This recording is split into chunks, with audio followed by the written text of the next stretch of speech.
बाबू भाई फूड्स की आज की वीडियो में आज दाल माश की एक नई वैरायटी मुतारफ़ कराई जा रही है जो कि बेहद खुशबूदार और बेहद जायकादार होगी इंशाल्लाह ताला।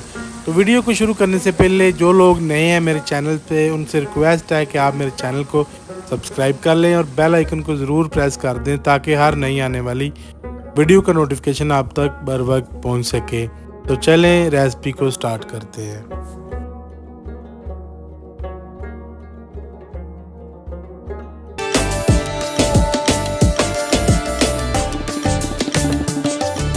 बिस्मिल्लाहिर्रहमानिर्रहीम। तो इधर मैंने जी दाल माश ले लिया 300 ग्राम, 1.5 कप मैंने दाल माश का लिया है। वैसे मेरे अंदाजे के मुताबिक ये 300 ग्राम तक हो जाएगी इंशाल्लाह। दाल माश एक बर्तन में ऐड करने के बाद इसके अंदर मैंने पानी ऐड करना और पानी ऐड करने के बाद इसको अच्छी तरह से वाश करने के बाद कम से कम मैंने इसको 3 घंटे के लिए भिगो के रखना है। कम से कम, बाज़ लोग फ़ौरन ही बना लेते हैं लेकिन उससे उसका जायका नहीं निकलता जो इस तरह से इंशाल्लाह ताला निकलेगा। तो मल के आपने अच्छी तरह से इसको वॉश करना है और पूरे 3 घंटे के लिए रेस्ट दे देना है।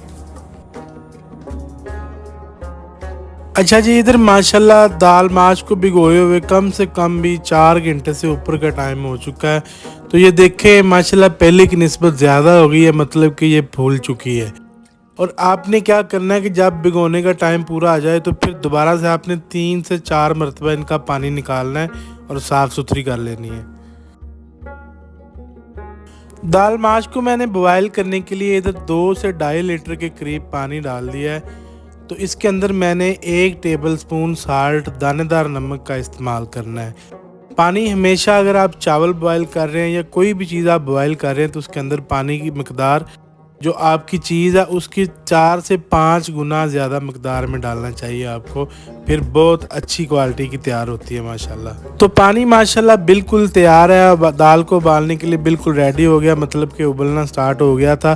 तो जो मैंने 3-4 घंटे पहले भिगो के रखी हुई थी दाल वो मैंने पानी के अंदर ऐड कर देनी है और मीडियम फ्लेम पे मैंने इसको उबालना है।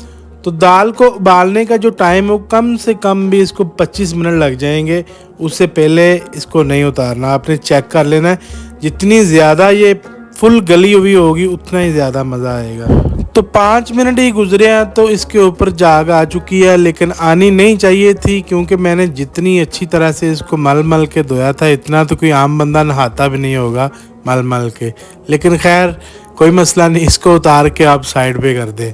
बहुत थोड़ी माशाल्लाह इसके ऊपर जाग आई है। अगर आप इसको वॉश अच्छी तरह से नहीं करेंगे तो इसके ऊपर बहुत ज़्यादा जाग आएगी और उससे टेस्ट भी अच्छा नहीं बनता।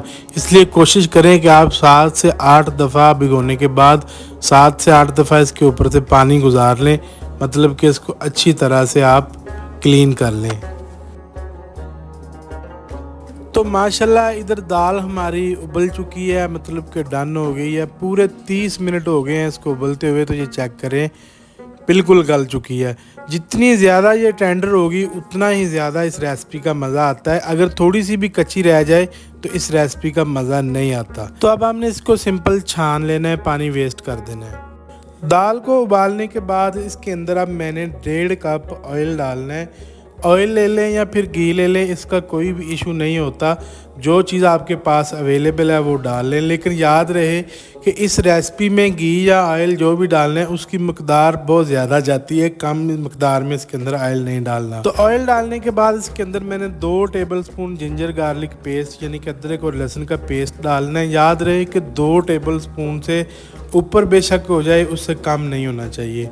तो लहसुन अदरक का पेस्ट ऐड करने के बाद इसके अंदर मैंने 8 से 10 लाल मिर्च साबुत जो होती है वो इस दाल के अंदर खूबसूरती पूरी लेके आएंगी, वो मैंने डाल दी हैं। तो अभी मैंने 2 से 3 हरी मिर्चें ली थी, उनको मैंने थोड़ा सा मोटा रख के काट लिया है, वो भी इसके अंदर ऐड कर दी हैं। इस रेसिपी के अंदर मैंने कोई टमाटर या फिर प्याज का इस्तेमाल बिल्कुल भी नहीं करना। तो ये चीज़ें ऐड करने के बाद इसके अंदर मैंने कुटा हुआ ज़ीरा डालना है 1 टेबलस्पून। आप कोशिश करें इसको क्रश कर लें तो बहुत ज़्यादा अच्छा जायका आएगा इंशाल्लाह ताला। तो नमक का इस्तेमाल मैंने अभी नहीं करना, पहले इसको कड़काना है यानी कि 1 से 2 मिनट के लिए पकाना है, क्योंकि अब जब हम इसी टाइम पे नमक डालेंगे तो वो सारी चीज़ों का जो टेस्ट होता है उनको लॉक कर देता है, तो फ्लेवर एक प्यारा नहीं बनेगा। इसलिए हमने नमक को बाद में इस्तेमाल करना है। तो तो इधर लहसुन और अदरक जो बाकी मसाला जात डाले थे उनको पकते हुए 2 से 3 मिनट पूरे हो चुके हैं माशाल्लाह। तो अभी सिंपल इसको एक दफ़ा अच्छी तरह से मिक्स करना है और मिक्स करने के बाद इसके अंदर मैंने कोई टमाटर प्याज का इस्तेमाल नहीं किया। तो इसके अंदर ग्रेवी बनाने के लिए इसके अंदर मैंने योगर्ट यानी कि दही इस्तेमाल करना है। तो दही मैंने लिया है इधर 150 ग्राम 150 ग्राम, उसको मैंने ग्राइंड कर लिया था बिल्कुल फ़ाइन। तो अब मैंने ये डाल के इसकी बुनाई नहीं करनी, सिर्फ 1 मिनट के लिए पकाना, लेकिन आपने चम्मच हिलाते रहना है बिल्कुल, ताकि जो एक फूटी सी बनती है दाना बनता है वो इसके अंदर ना बन सके। दाने का नुकसान ये होता है कि जब वो दाना बन जाता है ना तो फिर वो एक अपना अलग ही टेस्ट देता है, एक अलग ही आपको उसका मज़ा बिल्कुल भी नहीं आएगा। तो अभी मैंने इसके अंदर जूलियन कट की हुई थोड़ी सी अदरक डाल दी है। लहसुन और अदरक तो मैंने वैसे पहले भी डाला हुआ था, लेकिन जूलियन कट जब हम बाइट लेते हैं तो हमारी बाइट के नीचे जब आती है ना अदरक तो उसका मज़ा ही दुबाला हो जाता है। तो दही को डाले हुए 1 मिनट ही हुआ है, उससे थोड़ा सा टाइम कम ही होगा, ज़्यादा नहीं होगा। तो उबलना स्टार्ट हो गई है दही योगर्ट।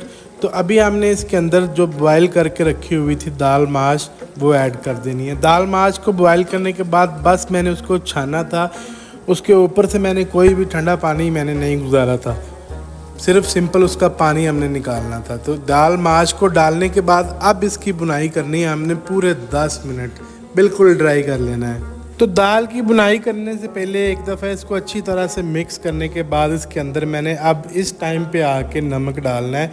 नमक मैं हमेशा दानेदार यूज़ करता हूँ, तो 1/2 टेबल स्पून जो खाने वाला चम्मच होता है वो डाल देना है, क्योंकि नमक हमने पहले भी 1 टेबल स्पून डाला था, इसलिए आपने अपने हिसाब से भी डालना है अगर आपके पास पाउडर फॉर्म में है। तो अगर आपके पास भी दानेदार है तो फिर आपने 1/2 टेबल स्पून इस टाइम पे और 1 टेबल स्पून पहले ऐड करना है। तो नमक ऐड करने के बाद इसको एक दफ़ा अच्छी तरह से मिक्स करने के बाद 10 मिनट पूरे आपने टाइम देख लेना है घड़ी का, और 10 मिनट इसकी बुनाई करनी है। तो माशाल्लाह ये देखें 10 मिनट इसको पकते हुए हो गए हैं, बुनाई कंप्लीट हो चुकी है। तो अभी मैंने इसके अंदर ऐड करनी है जी वाइट पेपर।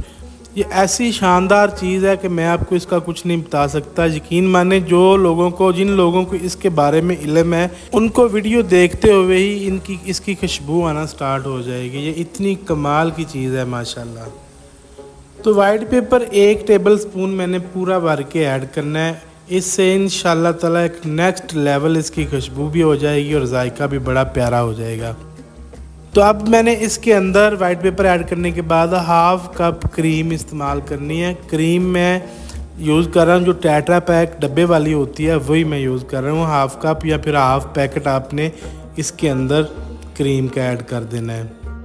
इससे जो इंशाल्लाह ताला इसकी लुक और एक रिचनेस पैदा होगी ना, वो किसी भी और रेसिपी में आपको नहीं मिलेगी। क्रीम को ऐड करने के बाद आपने इसको अच्छी तरह से आपस में मिक्स कर देना है। ये थोड़ी सी हार्ड हो जाएगी, बिल्कुल ये एक ड्राई फॉर्म में आ जाएगी, लेकिन आपने इसको अच्छी तरह से मिक्स करना है। और मिक्स करने के बाद जितनी आपने क्रीम डालनी है उतना ही इसके अंदर पानी ऐड कर देना है। तो मैंने 1/2 कप क्रीम का लिया था, तो उसी कप में मैंने पानी डालना है और 1/2 कप पूरा इसके अंदर दोबारा से पानी ऐड कर देना है और एक दफ़ा हल्के हाथ से इसको मिक्स करना है। और फ्लेम आपने लो कर लेनी है और लो फ्लेम करने के बाद इसके ऊपर ढक्कन लगा के 5 मिनट के लिए दम पे लगा देना है। इससे इंशाल्लाह ताला ये बिल्कुल भी ड्राई नहीं होगी बल्कि ये जूसी हो जाएगी। तो ढक्कन लगाने के बाद आपने फ्लेम को बिल्कुल लो कर देना है। अगर लो नहीं होती तो फिर आपने फ्लेम को बंद ही कर देना है और 5 मिनट के लिए छोड़ देना है।